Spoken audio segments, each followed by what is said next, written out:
Hello, everybody, and welcome to Ice Time. We dive into some big ideas around the NHL. I'm Mike Fink, and I'm joined again. Part of the I want to call it rotation, but one of the people I like reaching out to and love having on, Justin Giampietro, who covers the Philadelphia Flyers, the NHL prospects at large for the Hockey Writers, and wanted to make sure I got this one in here. Writes the Flyers news and rumors column at the Hockey Writers and hosts on YouTube, or not hosts, is a part of the Flyers news and rumors YouTube video, which is a must for anyone who wants to get their Flyers like fixed in a few minutes. That's very important to just watch that. I wanted to shout that out there. But Justin, how are you doing? I'm doing good.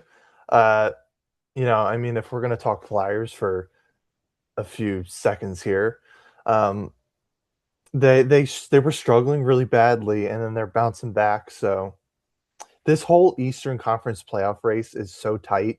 They lost 6 games, and they were just out of it. They win three, and they're still out of it. Or they win two against really tough teams, get an overtime point, and they're still out of it. Like it is tough this year. So we'll see. I'm sure we'll talk about it though. Yeah, there's a lot. It's funny because like I'm thinking the Eastern Conference playoff picture, how the Eastern Conference is clustered together is for sure something we'll talk about this week. Uh, we did this earlier in the season where I talked about the what do you know about the NHL this season? What do you think you know, and might what do you not know about the NHL this season? I had Colton Thank you on earlier, so check that in the season. Check that out. It was a fun episode, and we're gonna dive into that. We're at the halfway point and a little bit past the halfway point, but this is a good time to really take a step back and look at some of those things. So the Eastern Conference probably be a part of that, but I'll turn it over to you. We'll start with what do you know about the NHL this season, and I'll start with you. What do you know about the NHL? Well, I'm gonna go out on a limb and I'm gonna go for a specific team here. I know that the Buffalo Sabres are legit. I mean, to me, I think this is their year to kind of break the curse. I mean, they haven't had momentum like this in forever. As we're recording this, they've won 18, yes, won 18 of their last 22 games. They have been that good. They are really right now maybe a top three team in the league. I mean, of course, they started off really, really poorly and they were at the bottom of the standings for a while, but right now they're up there with Tampa and even Colorado, who's been slumping recently, for the best teams in the league. And just their momentum, never say never because it is a tight playoff race, but I just don't see them missing the playoffs this year. I think they are legitimately that good.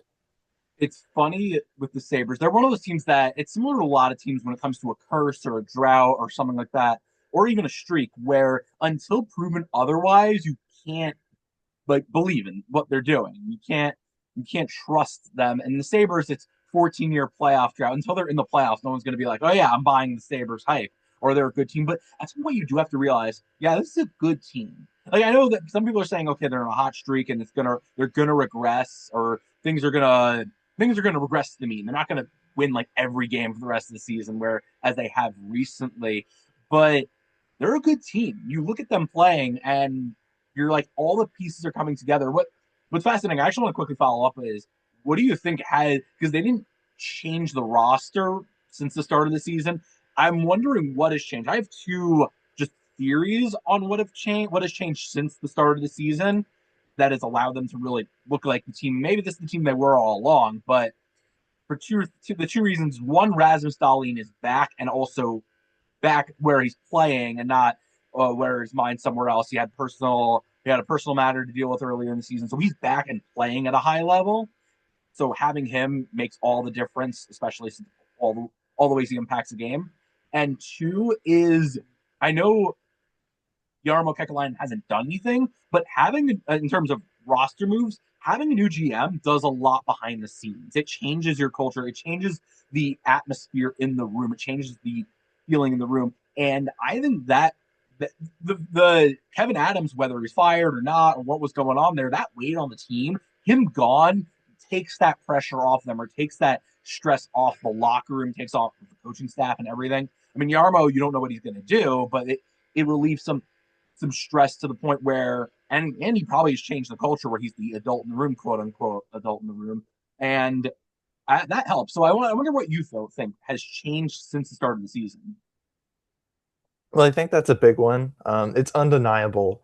There is a very clear pattern there that as soon as they made the change, I mean, they just started winning games. Like, I can't, because he hasn't really done anything truly. He signed that big Josh Stone extension fairly recently, but he didn't make any huge trade to like change everything. So it is interesting. Maybe that's a coincidence. I mean, it's probably not entirely. One big thing for me is I think the goaltending has been more consistent. Alex Lyon just had a shutout again yesterday as we're recording. Um, they're getting goaltending now. And before, especially last season, they were among the worst teams in the league. They couldn't make saves. And when you have a team up front that's kind of playing well, but bad goaltending, it doesn't matter. You're going to be a bad team. That's just the impact of goaltending. That is such a huge factor in a team's success. And I think we kind of saw the same thing early in this season. I don't have the numbers in front of me, but I do believe that that was a factor in their kind of collapse early on. But now it's been a little better. So I think you only go as far as your goaltending, especially in these sort of hot streaks. I mean, I mentioned Colorado, they're kind of slumping recently. Their goaltending hasn't been good. There's a reason why they won so many games because both Blackwood and Wedgwood were playing at a borderline Vezina Trophy level, and they had that elite offense playing the way it was, and they had a good defense. When you don't have the goaltending, you're going to lose a lot of games. Point blank, period.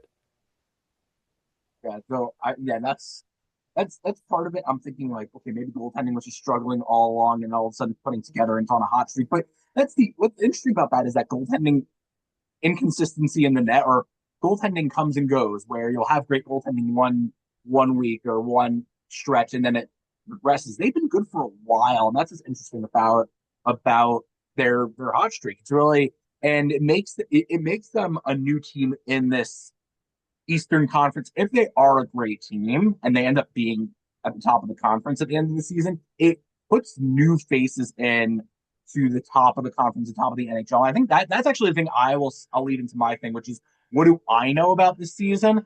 Is that we're not going to get the same Final Four that we've had. We've had the same Final Four for the past, it seems like 4 years, but every team in the Final Four, the East representing the Eastern Conference and Western Conference, have been there 3 out of the past 4 seasons, or at least. You have the Hurricanes, the Stars, the Oilers, and the Panthers. They've all been there.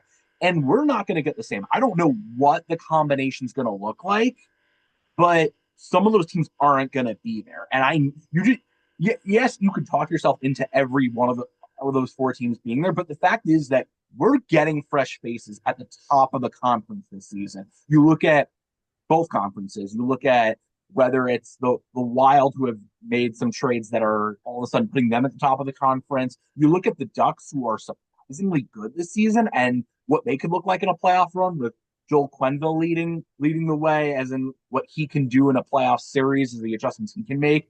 You look at in the East, you have the Red Wings, you have the Canadians who are good, the Sabres, we mentioned them.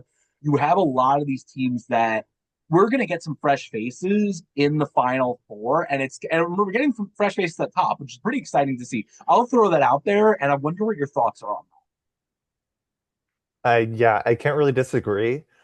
Even Dallas, a team that has been probably the best out of all the Final Four teams. I mean, Carolina's been good too, but Dallas, even they've had some questionable runs.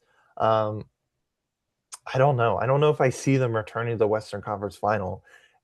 Like they definitely could, and they are among the best teams right now in terms of record. But I just don't know if I can see that. It's far from a guarantee. And, Edmonton, again, last night they won 6-5, a huge performance from Bouchard, McDavid, and Draisaitl. All your guys were there, but their goaltending is still not good. And I just can't guarantee that they're back there. You like you said, you can make the argument that teams like Edmonton, Dallas, Florida, Carolina could make it back, but it's going to be tough. And I think there are new juggernauts. I may touch on that a bit, but I think there are new juggernauts now that maybe there weren't before. I think that's your what I. It sounds like it's what I think you know about the season that you're kind of leading into that a bit. Which I'll ask you, what do you think you know? There's some.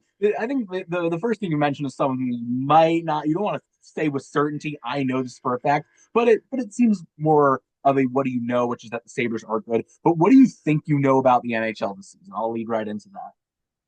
I'll stick with a specific team. I think I know that the Lightning are the best team in the NHL. Um, they just lost, and but before that, I mean, they were cruising. They were 14-0-1 in their previous 15, and I know Colorado had the same thing, but something about the Lightning, they've been without Hedman. Recently, they've been without Point. They're still getting it done. They have new, fresh guys contributing, and with Kucherov playing the way he is, and Brandon Hagel and Jake Gensel all playing at an elite level, and their defense being really good, even without Hedman, I think they're the team to beat right now. Colorado, of course, they still are. I don't care that they've kind of been struggling a little bit. I don't know if you can call it struggling because they've still been winning a lot of games, but they're not at that early season win every game pace. The Lightning are. And I hate to have recency bias, but I do think the Lightning are the team to beat at least right now. That could change, so I'm not absolutely certain, but right now they just look so good and so complete. I think that's the fascination where I think I know because it's right now where yeah they're playing really well and they've been playing well for a while. So it's not like oh yeah they got off to a slow start, but they've been since the slow start they've looked like yeah the best team in the shell. But because of right now you don't know if they're going to go on a cold streak or if another injury, which is crazy that they've had the injuries and they're still playing this well. And but maybe there is another injury that does derail their season. Whether you never know who it could be. That all of a sudden you realize, oh yeah, that player was the glue for everything they do, or really the backbone of that team. But yeah, they. It's interesting because I was going to say that I still think that there's almost this tier of cup contenders every year. You have that the tier of cup contenders, and I think they're one of those teams that is in there. But I don't want to say it with certainty. It's interesting because you realize looking at them, you realize their defense is great, and that's a part of what's leading them. And what's fascinating about it is that they're doing without Victor Hedman. I think Ryan McDonough's been out, and it's crazy to see. I mean, really, you got to give a credit to. They're a team that if you want to look at, but you look at some teams, so it's like organizational instability or franchise dysfunction. They're the opposite, where just well-run organization from the top down where Brisebois has been running the team well for a while. John Cooper as a head coach has just been great. This is the year that he should win the Jack Adams and probably won't because we'll give it to a coach that who took a team that made the playoffs that we didn't think will make the playoffs. And the Lightning, though, are a team that some people put them on the borderline playoff team this year, and they're in. The thing is, are they the best team? I think the interesting part to this whole thing is what move they can make or what trade they can possibly make that would put them over the top, that will make them the best team. They're the team I would circle for Shane Wright. They would be the team that it's actually interesting because a lot of people are wondering where Shane Wright could go or what team because he's on the trade block and probably will get moved. And I could see the Lightning, the way they traded for Brandon Hagel a few years back, where they actually gave up 2 first round picks, and everyone was like, "You're giving up 2 first round picks for Brandon Hagel? He's not that good. He's not even he wasn't even well, he was okay. He was good in Chicago, but he wasn't that good in Chicago. And now he's one of their key players to their offense. Like it's offense and overall team. And I could see them saying like we believe in Shane Wright and bring him in as a middle six center, but they ends up becoming like their top line center to place Braden Point. I just throwing that out there. But I actually want to throw out one thing that I think I know. I actually lean more. I would lean more towards I know this for a fact, but I'll say I think I know this. I don't want to know say for sure. The trade deadline and the trades are going to be really exciting. Like more like in case last season wasn't crazy enough with Miko Rantanen getting traded twice and JT Miller and Brad Marchand, all those trades happening. We're going to get another version.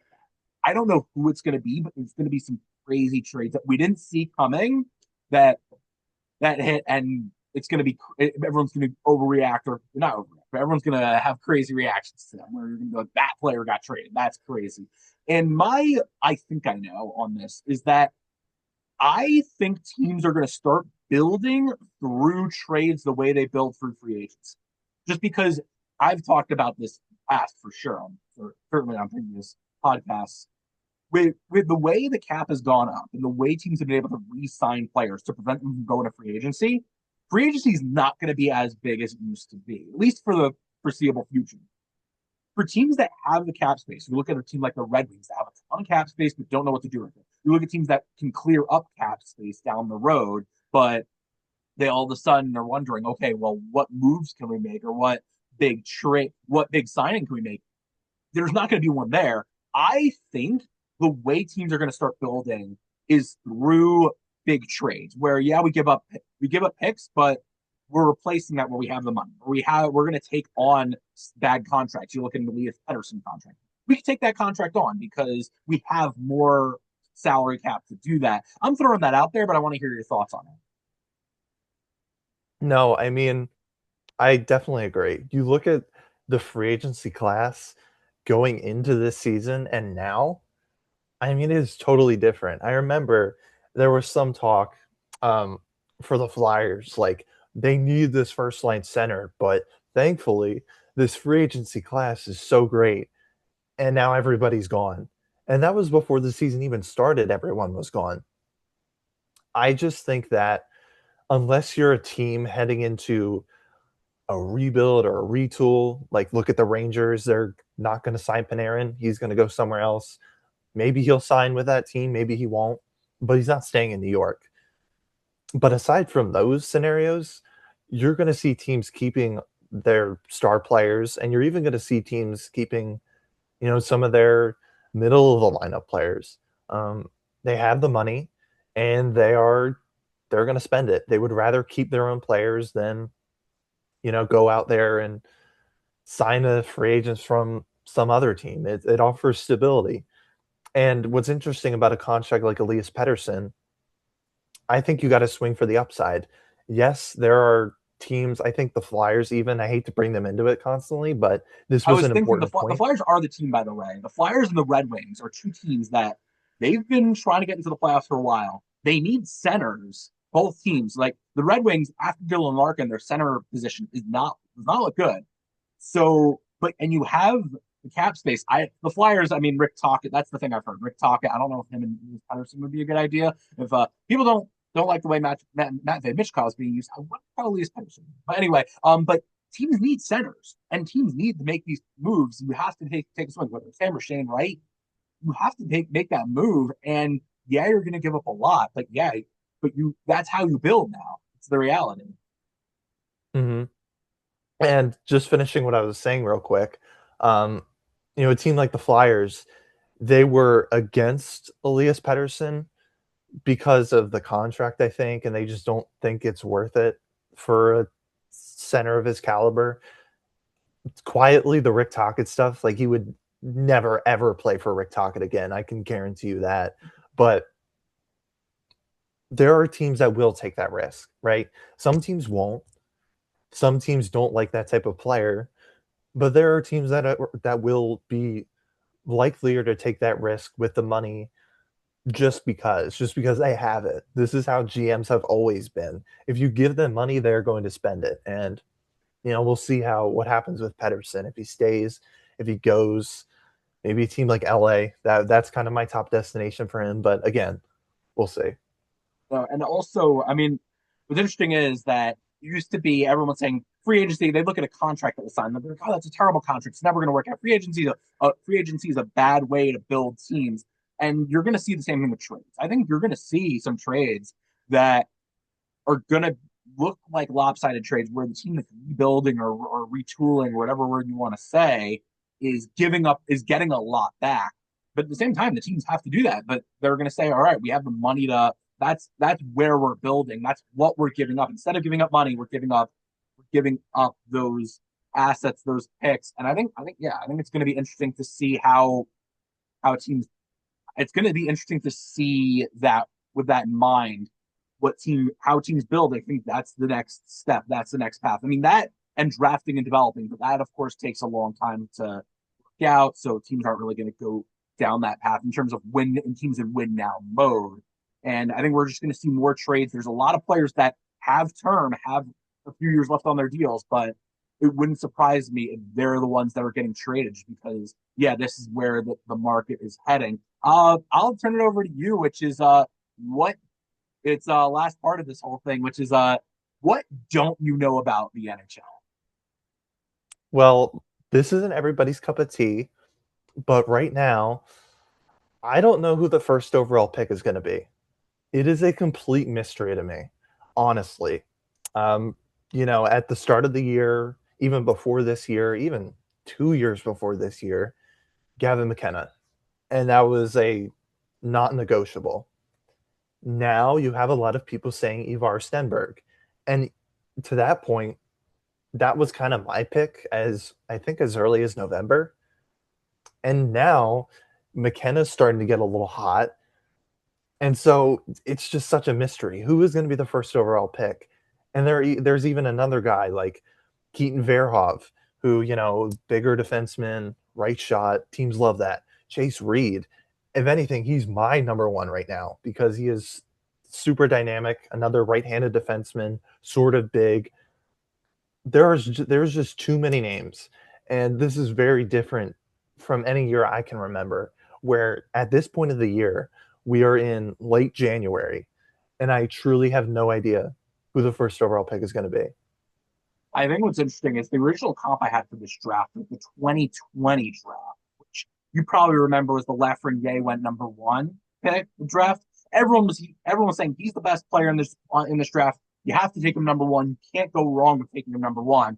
And Tim Stützle went three, Jake Sanderson went five, and it's one of those drafts. Looking back, yeah, there was a player that everyone liked, but there were a lot of players that people also looked at and said these players could be pretty good. Quentin Byfield was another player in that draft, and I think what's interesting is now I'm looking more at this draft like the 2022 draft, that somehow Shane Wright is in this discussion way too much, and way too much Shane Wright talk in this podcast for than usual, not more than I expected. But basically, that draft, everyone was saying tank for him. He's the number one pick. He's going to go number one. He's going to be the best player in that draft.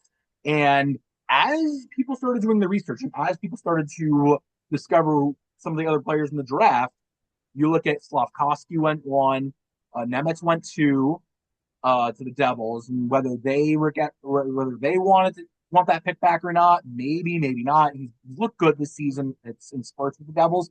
But number three was Logan Cooley, which is probably why I'd say they regret that pick a bit because if they take Logan Cooley, they have a top nine with Nico Hischier, Jack Hughes, and Logan Cooley. He's hurt now, so hopefully he recovers from the injury he has. But and then Shane Wright goes four, and it's one of those drafts. I think what's interesting about this draft is you have McKenna, you have Ivor Stenberg. Stenberg's one of the people I don't really follow the draft as much, but people I've talked to who do, or people have watched him say that he's going to go number one. Right? And I'm kind of fascinated. They've actually told me he's the player that they would take number one, and he would go number one, which is a little fascinating for you because yes, He'd be the first Swedish forward to be taken number one since Matt Sundin. Fun fact. First Swedish prospect since Rasmus Dahlin, actually. Rasmus Dahlin was a defenseman. But it's fascinating because yeah, you don't see teams that take that type of risk usually. And the other part is he doesn't play center, and I wonder if maybe teams will will be not skeptic, but skeptics on that. As much as maybe that would be something where if there is an elite center in this draft, which I don't know if it is or not. Actually, I'm throwing all these draft things out there, but it's fascinating because yeah, the draft it's one of those that's becoming an exciting one where if you get a top five pick, you feel pretty good compared to where it was in previous drafts. We need the number one pick, and if we don't get it, we're in trouble. If we don't get Macklin Celebrini. Well, what are we going to do after that? Not what are we going to do, as much as the drop off is pretty big. I just want to, I'm kind of throwing these things at you. I know the draft is right up your alley. So just your quick thoughts on some of those things I'm just throwing out there. No, yeah, it's a strange draft at this point, and we still have 5 months left, so a lot can change, and that's kind of the big thing. A lot can change. We don't know how these scouts are going to see things. You see a not a big winner winger like Ivar Stenberg. If he was a center, then I think it would maybe be cut and dry. I mean, he plays a little bit like a center. He's very good in transition, but when you have a winger who isn't big versus, like a bigger defenseman on the board, teams might lean toward the defenseman, especially as this process plays out. So it's just so strange. With Celebrini, like slam dunk, obvious, but this is not one of those times, I think. And even then, you had risers like Slavkovsky. He's a big winger. He plays super physical. He is a dominant player that you want on your team. These are guys that NHL scouts absolutely obsess over because of the size and the physicality. But there isn't that this year. So I'm just so intrigued to see what happens in these next 5 months and the discourse that'll come with it. Yeah, I think what's interesting about the you talk about the defenseman. I think Matthew Schaefer is kind of slanted, has changed a bit of everyone's perspective on the defenseman. Where now you don't want to pass on a defenseman a defenseman who has that potential, that upside, even if you're not going to reach that. You don't want to pass on that, knowing that you might be passing on defenseman who could do it all and makes an impact in every facet of the game. You look at what Matthew Schaefer does and talk about that draft in 2020. Jake Sanderson, the way he impacts games, people don't want to pass on that elite defenseman who can do it all. And you look at you look at what Lane Hudson's done in Montreal, and someone people have compared Xavier Villeneuve to him, the way he just changes plays offensively. I don't know if that's a fair comp or not, considering I don't really follow the draft as in prospects as intensely. But your point being that all these defensemen have really changed the perspective on these on Matthew Schaefer's changed the perspective on these defensemen, but I think some of them could be legit defensemen, and teams are going to possibly teams who have the number one pick who, okay, we could add another elite forward, but we can also fill a need and get the best player on the potentially best player on the board as well. Are going to take a defenseman there. And it's interesting. I remember being a winger versus the forward is that if you had the chance to take Kucherov number one, you take that. It doesn't matter what position he plays. You take Kucherov. If Stenberg really is that game changer, even if he's a winger, if he just makes that big of an impact, you take him number one. And McKenna's the same way. If he is that superstar that you would take him number one. I'll throw up my what I don't know real quickly, which is, and this is just something I'm like taking a step back and realizing is that with the multiple awards, this is an cheap one. I don't know who's going to win it. Like I don't. Aside from the Norris, I don't. It feels like there's a wide open race with every single award, and it's kind of fun. Even the Calder. We mentioned Matthew Schaefer there. Ivan Demidov is quietly putting together a Calder Trophy season, and there's a lot of people for a lot of these awards, and I think it's interesting that we're going to see it's going to be a tight race with all these with all of them. I think to the end, just because the way the season's playing out, which is kind of fun. I want to get your quick thoughts on that. No, I think you're right. I mean, personally, I think Schaefer, he should be the runaway favorite right now. I know Demidov is having an incredible year, but we're talking about a number one defenseman here who is putting up a lot of points and really one of the MVPs of a playoff team. And it just shows you how unpredictable it is. The fact that we can even have these discussions. Like, let's make this clear. Schaefer is having a borderline Norris trophy season, and he is in Calder Trophy discussions right now. It is a debate whether he can win the Calder Trophy or not. That just shows you how unpredictable this thing is. Um, even the heart could shift. I mean, I think it's McKinnon, but McDavid's been very hot, and he's closing that gap. And even Celebrini, you look at the gap between him and his next closest teammate in terms of points, it's something like 40 points. He is that much better than everybody else on his team. Truly a franchise player. If the Sharks make the playoffs, I don't agree with voting for the MVP based on, are you scoring more points than your next closest teammate? More so, are you the best player? Because that's just kind of how it's been awarded a lot in the past. I know that's kind of contradictory to most valuable player, but I see it as most valuable player in the league. But not to get too much on a tangent, it's a tight race. Like, you could make an argument for so many guys in all of these awards. So it's going to be something to monitor. And like I've said a few times, it is January.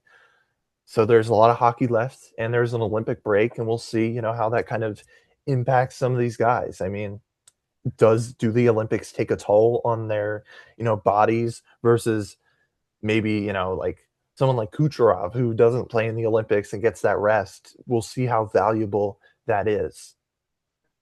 Yeah, and also the just to throw out the Vesna race where Sorokin looks like the favorite right now, but it's also wide open field. Thompson having a great season if the Capitals make the playoffs. And with Celebrini, it's a lot of voters are really going to like what he's doing because you lead a team to that shouldn't be in the playoffs. They are still rebuilding. They are not a good team. Look outside of maybe a few young players look good this season, but Celebrity's really carrying them to the playoffs. Potentially, will get them in there into the playoffs. And yeah, it's a narrative based award. He has a good case. There's a lot of people with good cases for all these awards, and it's going to make it really fun. I mean, I mentioned the John Cooper for the Jack Adams, and that one is always up. So I feel like that one is always tight race. But yeah, all these awards are going to be coming down to the wire. I think. I mean, the season is a long one, so you might see some separation in some of them, but and one of the interesting ones, by the way, is the Norris. I think Kale McCarr. I mean, the Kale McCarr, aside from winning the Norris, he should be in the Harps discussion, but because he's on the same team as Nathan McKinnon, won't get that credibility. But it's going to be fun to see, and the season as a whole is going to be really fun to follow. All right, we're running out of time, so that's all we got. We hope you enjoyed. Justin, well, as always, thank you for joining.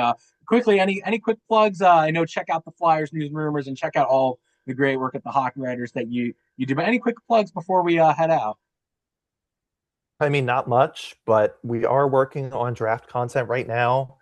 I believe it'll be out after the Olympics. So, like, late February, we should have a lot of draft content out. And me personally, I am hoping to do even more than I did last year.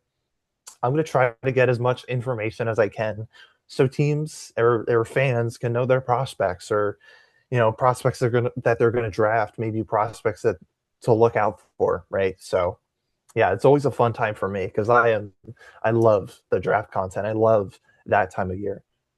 Yeah, and draft content, it's a 365-day sort of job where once the draft ends, you see those articles. All right, well, let's look at the 2027 draft. And I'm like, it's June. Please just don't. I know the draft people love that. Like they love this is like their favorite thing to like release that. They get ready to release that 2027, their early 2027 draft, their mock draft, or their power rankings, or their top 25 list, or whatever number it is. And I'm like, all right, it's early. Come on, let's but it yeah, it's a fun time of year. We had the World Juniors, which I think really raised Ivor Stenberg's stock, but of course, like a lot of players you got to see a lot of them up close, and a lot of them that really climbed the rankings. I'm sure you can mention a bunch of them if I gave you the time to do, but we don't have enough time. I mean, we're running a little low on time, but yeah, the draft yeah, so the prospects are it's gonna be fun to see how everything unfolds, especially at the top of the draft, which is gonna be fascinating. But for now, that's all we got. We hope you enjoyed. Please like, comment, share, subscribe, and now that we're on YouTube, actually, you can do that. Subscribe to my YouTube channel, Mike Fink at Mike Fink Hockey Writer. You can check out all the other videos that we're uploading there that I'm uploading there as well, and check out all the content the hockey writers. Justin's work, great work as always. Always great having Justin on. And check out my work at Hockey Hot Stove. And we hope you enjoyed it. And tune in next time for another great episode. Thank you.